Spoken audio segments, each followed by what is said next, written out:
Semuanya, terima kasih yang sudah sudah apa sih bilangnya, menyisihkan waktunya untuk nonton video kali ini. Gue ucapkan terima kasih dan selamat pagi semuanya. Ya mungkin gue bilang selamat pagi juga karena gue bikin video ini pagi-pagi, bukan siang, bukan sore, dan bukan malam. Tapi buat kalian yang nontonnya nanti pagi atau mungkin siang atau mungkin malam, ya gue ucapkan selamat pagi, selamat siang, dan selamat malam. Oke. Dan di video kali ini gue bakal ngebahas sebuah, ya kita bikin mini project kali ya, sebuah mini project kecil dan sederhana yang pastinya nggak mungkin gue bikin sebuah project besar gitu ya. Dan ini playlist pertama gue dan gue berharap ya ini melejit juga lah di hidup gue gitu. Oke. Dan sesuai dengan karena ini satu project sederhana, gue bakal membuat sebuah web aplikasi sederhana menggunakan PHP dan MySQL. PHP yang kita gunakan di sini sebagai proses data yang nantinya akan diambil dari form yang kita buat menggunakan HTML yang akan diproses oleh PHP, yang nantinya kita akan masukkan data tersebut ke dalam database. Dan begitu juga sebaliknya, data yang ada di dalam database akan kita tampilkan kembali melalui yang kita proses data melalui PHP dan kita tampilkan di HTML, halaman website kita gitu. Jadi kita buat sebuah halaman dashboard untuk otomobil. Oke. Tapi sebelum kita mulai ke dunia perkodingan, mungkin teman-teman butuh yang namanya suatu hal yang sifat ya ini penting ya, seperti halnya text editor. Text editor itu gue bilang penting banget, karena nggak mungkin lu bikin codingan di Word atau di Notepad ya itu gila aja namanya kalau lu bikin codingan di Notepad atau di Word. Sebenarnya bisa, tapi ya lu yakin mampu gitu ya kan? Dan gua saranin sih dengan lu download sebuah text editor, dan gua akan memberikan beberapa recommended juga untuk beberapa editor yang mungkin text editor yang mungkin bisa lu gunakan. Pertama, lu bisa menggunakan Visual Studio Code. Visual Studio Code ini sebuah produk dari Microsoft itu sendiri yang sifatnya free. Jadi Visual Studio itu ada dua, Visual Studio dan Visual Studio Code. Yang kita akan gunakan nanti adalah Visual Studio Code, bukan Visual Studio. Visual Studio itu ya sama text editor juga, cuman nantinya itu akan digunakan lebih ke bahasa programmer seperti C#, .NET, dan produk-produk Microsoft lainnya lah. Tapi yang kita akan menggunakan untuk membangun sebuah web application atau aplikasi lainnya, kita menggunakan Visual Studio Code. Emang harus ya kita emang untuk .NET, penggunaan .NET dan C# harus menggunakan Visual Studio? Enggak juga, kita bisa menggunakan Visual Studio Code. Kita bisa membangunnya menggunakan extension yang ada di dalam Visual Studio Code. Oke. Terus teman-teman juga bisa menggunakan Sublime ya. Dengan Sublime teman-teman bisa sama halnya dengan Visual Studio Code, yang mungkin Sublime ini jadul kali ya, udah cukup jadul kok gua rasa ya. Mungkin teman-teman juga nggak mungkin gatuh sih sudah bilang udah jarang lah yang pakai Sublime. Dan terakhir adalah Notepad++. Dia hampir sama sih dengan Notepad, cuma yang membedakan di sini adalah ada plus-plusnya.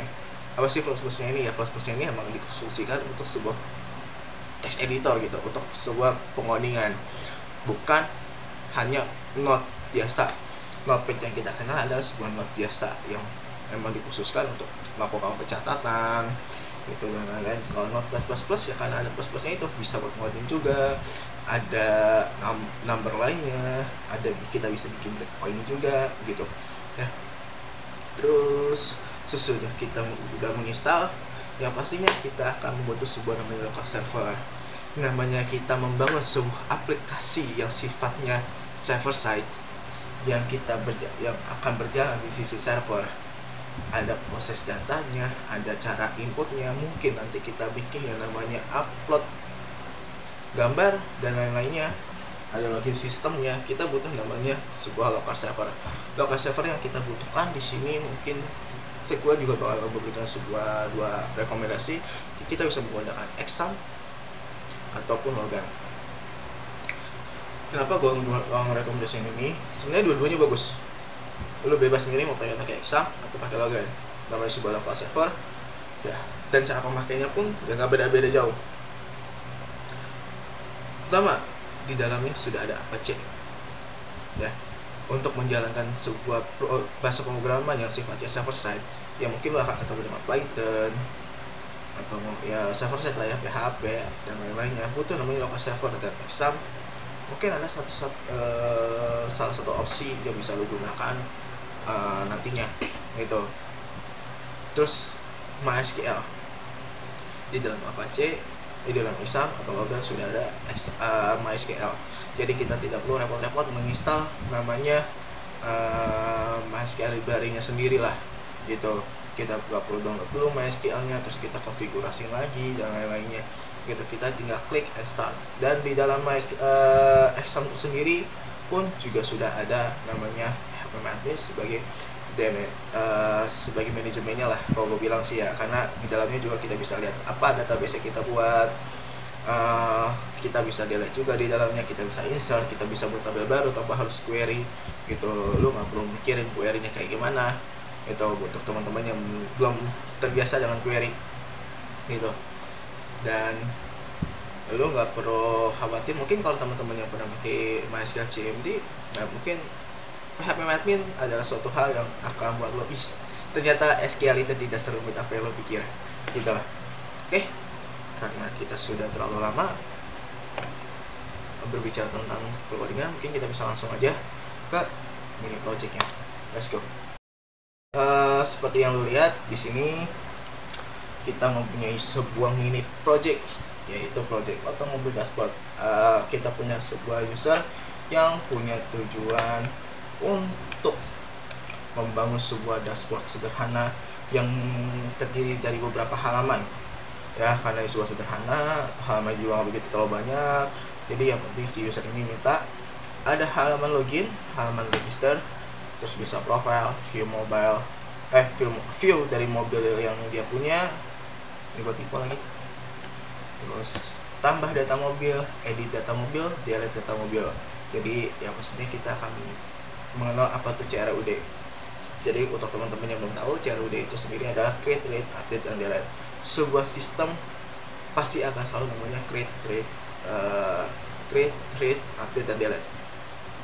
Create, read, update, dan delete ini ada sebuah, kalau gue bilang sih adalah standarnya membangun sebuah pemrograman lah gitu. Jadi teman-teman, ya namanya create, kita insert data ke database, terus kita baca lagi, kita delete, kita tambah, kita edit gitu. Hanya saja nanti untuk pemakaiannya itu akan disesuaikan berbeda-beda gitu. Jadi nggak selamanya create, read, update, dan delete itu bakal gak akan terpisah, cuman gak bakal beda, cuma hanya saja kita customize aja fungsinya. Oke, jadi kita lanjut lagi ke dalam. Jadi di dalamnya sendiri ada halaman login, halaman register, profile, view mobil, tambah data mobil, edit data mobil, dan delete data mobil. Oke, di dalamnya kita punya sebuah proses bisnisnya. Dari apa yang gue catat, di sini ada login user. Login user ini berisi form, berisi username dan password. Terus juga terdapat password yang harus di-encrypt menggunakan base64. Jadi kita akan nge-encrypt password ini menggunakan base64. Apakah harus di-encrypt? Sebenarnya tidak perlu, kalau gue bilang ya. Tapi kita membicarakan sebuah keamanan, maka encrypt itu butuh. Gitu. Sebenarnya banyak cara untuk keamanannya. Di MySQL sendiri itu sebenarnya punya sebuah encrypt data namanya MD5. Ya, di MD5 sendiri itu udah punya, cuman kan kita butuh satu hal yang aman, yang tidak mungkin bisa dibobol lah gitu. Ya, MD5 itu masih bisa dibobol. Kita butuh yang namanya base64. Base64 juga sebenarnya bisa sudah mulai bagus, tapi masih dapat gitu. Ada berapa banyak encrypt data yang bisa kita gunakan, cuman untuk contoh kali ini kita menggunakan base64 gitu. Terus kita harus membuat sebuah beberapa validasi seperti jika form kosong akan keluar validasi form tidak boleh kosong. Jadi ketika ada user yang langsung klik login tanpa mengisi apa-apa, dia nggak bakal bisa masuk kemana-mana gitu ya. Jadi dia akan stuck di dalam. Terus jika user tidak ditemukan, maka akan keluar validasi user tidak ditemukan. Jadi misalkan user masukin usernya asal-asalan, harus jadi misalkan user 1 dia mau masuknya abcdb 12345 misalkan ya, itu juga kita tolak, tidak mungkin kita masukkan ke halaman. Nah, berarti sistem kita cacat seperti itu. Terus jika password yang dimasukkan tidak sesuai, akan keluar validasi password, itu password tidak cocok. Jadi kita akan mencocokkan password yang dimasukkan user dengan apa yang kita encrypt di dalam saat kita register nanti gitu. Jadi misalkan passwordnya adalah admin 123 ya, yang ada di database. Karena kita kode kita encode ke base 64, jadi kan passwordnya ini pun juga bukan lagi bertulisan adalah admin 1234, tapi bisa berubah menjadi key NMX sama dengan karena sudah di encrypt gitu. Nah, user tiba-tiba masukkan sebuah kode admin 135 bukan 134. Maka ketika kita mencocokkan, kita membuat sebuah validasi, maka akan keluar kalau tidak cocok, password tidak cocok. Jangan ketika tidak sama kita masukkan ke halaman user seperti itu. Terus login bersifat multi user. Setiap user akan mempunyai levelnya masing-masing. Jadi gini, kita akan membuat sebuah beberapa, jadi fungsi gue akan jelasin dulu. Jadi fungsinya multi level ini nanti kita akan membuat sebuah beberapa role seperti user dan admin. Kita butuh dua aja. Jadi fungsinya ini adalah ketika teman-teman mungkin akan bekerja di dunia industri, itu pasti akan cukup luas di dalamnya gitu. Dan di dalamnya itu mungkin tidak hanya IT dong di dalam, tapi ada sebuah admin, ada finance, ada HR dan lain-lain gitu. Tapi dan sifat data mereka kan privacy, tidak boleh semua pihak bisa melihatnya. Dan fungsinya level itu adalah supaya ada hak akses manajemen yang sudah ditentukan, yang tidak semua orang lain bisa melihatnya. Misalkan data karyawan, HR kan tidak mungkin finance bisa melihat data HR gitu. Atau mungkin data finance keuangan kan tidak mungkin HR bisa melihat finance, tapi IT dapat melihat dua-duanya. Kenapa kita IT butuh namanya? Nah, kita bisa menggunakan admin atau super admin karena fungsi kita adalah untuk mengecek data tersebut benar atau tidak saat penginputannya. Seperti itu.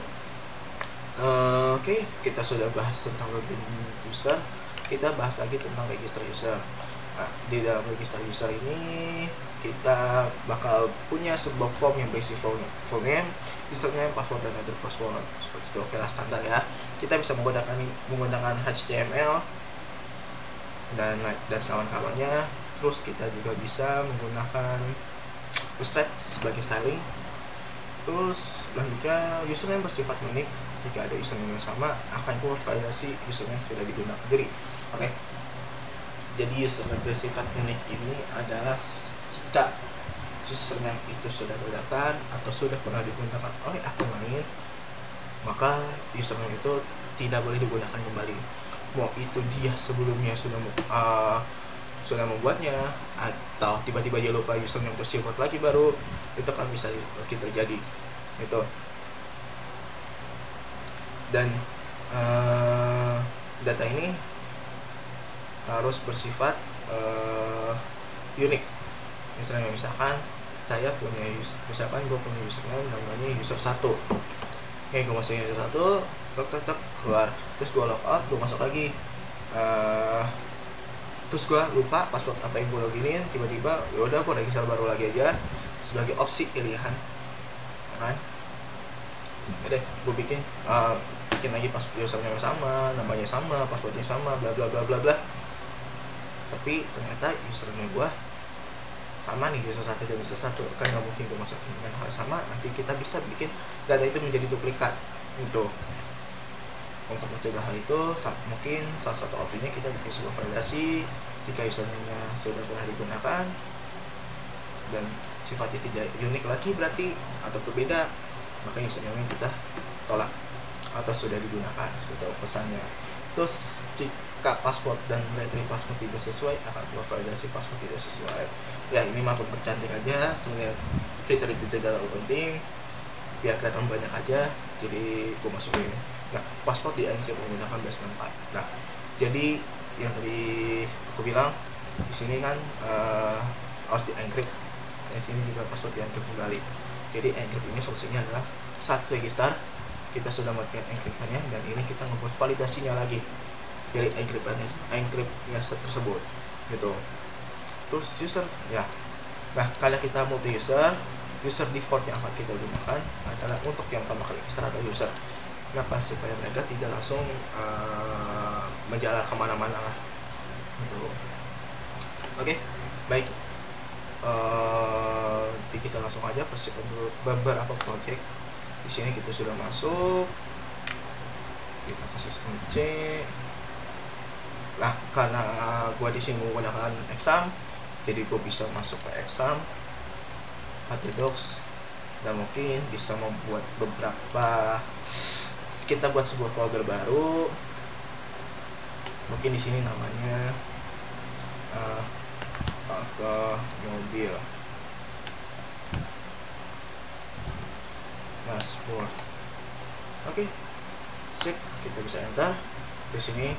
Atau mungkin teman-teman yang sudah menginstal Laragon dibandingkan exam, bisa ke folder Laragonnya di sini dan bukannya di www. www di sini modelnya hampir sama seperti di htdocs, yaitu dia by default untuk menampilkan semua project yang ada di dalam lokal server Laragon kita sendiri. Dan kalau di exam itu ada di htdocs seperti itu. Oke, kita sudah buat di sini automobil dashboard. Terus kita buka text editor yang kita punya. Di sini gua pakai Visual Studio ya, jadi sesuai dengan apa yang gua arahin atau gua infoin gitu. Kita punya beberapa opsi untuk membuat text editor dan salah satunya adalah Visual Studio Code gitu. Mungkin kalau teman-teman installnya Sublime atau mungkin Notepad++ itu tidak masalah, cara pemakainya tidak beda jauh ya kan. Kita pakai caranya yang bisa dibilang regional ya global lah ya, secara keseluruhan itu sama. Sorry, ini project gua, coba lihat, aku malu. Ini project gua apa tuh. Oke, ini buka Visual Studio Code, kita pencet ini. Ayolah, buat project baru lah. Oke, apa-apa. Oke, kita file, kita buka open folder ya, karena kan ini di dalam folder baru ya. Oke, terus kita arahin ini ke automobil dashboardnya seperti itu. Kita open, nanti dia akan buka atau secara otomatis dia akan membuka project kita di dalam Visual Studio Code, dan berlaku pun juga di Sublime dan Notepad++ seperti itu. Cuma membedakan Visual Studio Code adalah, ini yang gue senangi dari Visual Studio Code, ketika menggunakan CMD atau apa ya, sekarang bukan CMD atau apa, itu kita bisa langsung dengan pencet kode dot gitu, tanpa harus berpikir atau tanpa harus melakukan hal yang kayak tadi gitu kan, terlalu banyak waktu. Ketika gue buru-buru pengen buru-buru ngerjain project atau apa, lagi mood kerja gitu kan, jadi gue bisa gunakan cara hal tersebut untuk membuka Visual Studio project gue di dalam Visual Studio Code. Oke, karena tadi gue udah ngejelasin dasar dari apa yang kita butuhkan sekarang adalah kita bahas dulu tentang struktur foldernya. Oke, karena ini bentuknya adalah sebuah pemrograman sederhana, yang pastinya folder yang ada di dalamnya pun juga tidak kompleks banget, tidak rumit banget gitu. Lu cukup bikin beberapa hal aja, seperti yang pastinya kita butuh namanya sebuah aset. Kenapa gue bilang butuh sebuah aset? Karena di dalam aset ini nanti yang namanya kita nyimpen image, nyimpen CSS, atau kita dibutuhkan nanti sebuah JS dan lain-lainnya, maka kita akan nyimpen itu di dalam aset seperti itu. Terus kita akan nyimpen sebuah satu file khusus namanya views. Views ini fungsinya adalah ketika kita membangun sebuah aplikasi, yang aplikasi nantinya adalah untuk menampilkan halaman itu saja, maka file name-nya filenya kita bisa kita simpan di dalam file views. Ya, pertama tujuannya adalah supaya rapi folder kita, karena nggak mungkin kan lu ngoding data lu keluar di mana-mana gitu kan, nanti lu repot sendiri. Ini untuk views, view mobil di mana, untuk halaman tampilan create di mana, lu nanti bingung sendiri. Sebagai development, maka suatu folder yang yes, gua nggak bilang ini rapi, tapi setidaknya ini bisa dicoba lah gitu. Oke, jadi kita coba aja. Sip, kita buat dulu yang tadi gua bilang set ya. Terus kita bisa buat lagi sini config. Nah, config di sini adalah kita akan membuat, namanya kita kan tadi sesuai judulnya, membuat web sederhana menggunakan PHP dan MySQL. Nah, untuk menyambungkan MySQL dengan PHP, kita butuh namanya connection string. Itu setiap bahasa programan punya connection stringnya masing-masing, dan PHP juga punya caranya, dan gua akan nunjukin cara sederhana ini menggunakan PHP gitu. Jadi kalau misalkan lo bikin sebuah programan dan program itu butuh koneksi database, maka lo butuh namanya connection string. Nah, supaya biar gua nggak terlalu ribet, setiap halaman nanti malah gua panggil, setiap gua butuh insert atau butuh update gua ada terus, gua satu halaman butuh namanya sebuah folder khusus namanya config, yang gua akan simpan file namanya koneksi khusus untuk connection string itu sendiri gitu.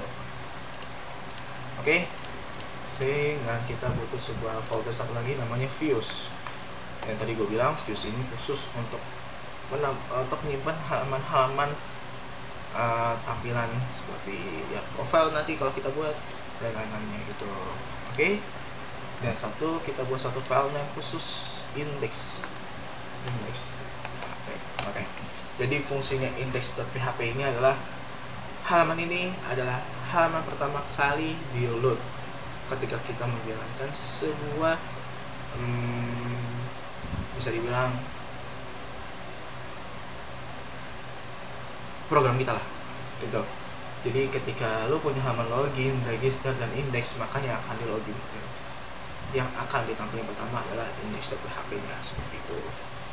Oke, kita struktur foldernya sudah kita buat. Mungkin kita mungkin download dulu namanya halaman adminnya ya. Halaman adminnya kita bisa download di sini. Kita menggunakan admin LTE untuk template-nya. Gue nggak usah desain. Jadi gue gampang aja. Gue harus ngambil dari admin LTE untuk tutorial kita hari ini. Itu. Sebenarnya sih gue udah download juga sih, tapi gue mau ngasih tahu aja. Gue menggunakan admin LTE untuk templating, gitu. Yang nantinya itu halamannya seperti ini.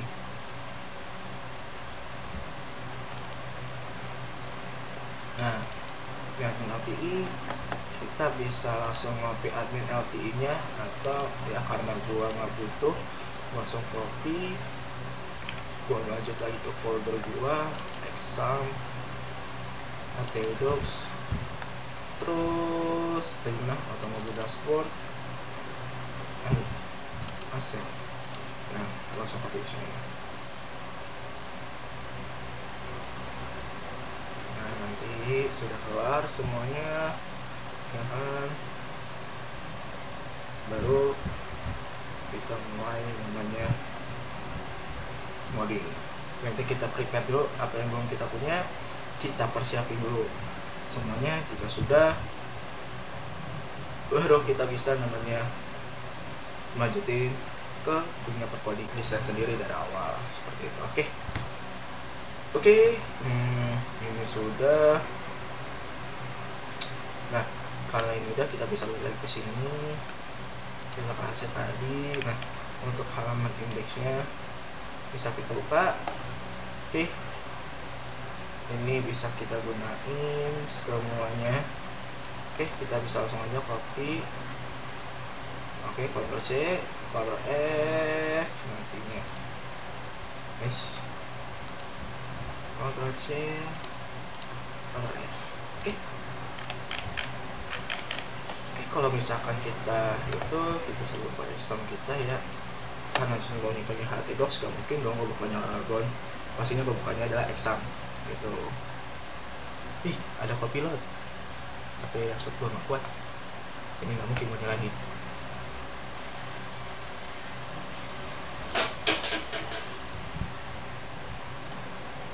Oke, set, udah sejam, lama banget.